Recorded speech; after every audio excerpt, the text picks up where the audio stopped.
takes time for some of us to realize that the only one you should be for in this life, the first one at least, you should learn how to live for in your life is yourself. I'm not saying that you should live a life like completely selfish, but until you learn how to love yourself, you won't know what it's like to love somebody else. And we live in this dual world where from one side we are told that we're supposed to be selfish and think about ourselves, meaning like as if you should never do things for other people and only do things for yourself and think of yourself first as the main primary like party that is being, benefiting from the situation and getting the most out of it. And in the other side, there is also that connotation that like being selfish is a bad thing, that you should think not so much about yourself and that you should think about others. And I think these two ideas were never quite explained really well because it does confuse a lot in the mind.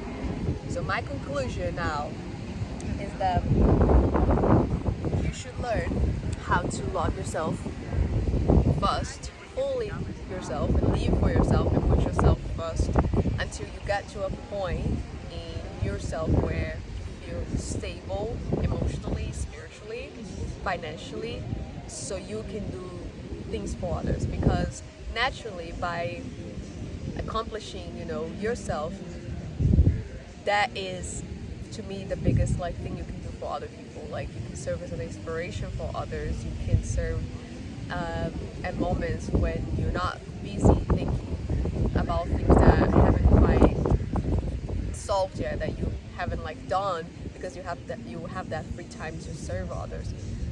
So it's a journey, it's a journey of letting go a lot of the times desires that are not placed, they're not yours. Like I started to realize how the last few years for me was all about manifesting desires, like past desires, unfinished business, like in other words, right? Like, I wanted to become this, so I decided to do all it takes to become that thing. And how did I ever thought of, when was the first time that thought ever came to my mind of becoming that thing? Like, let's say a dancer or a singer or a painter.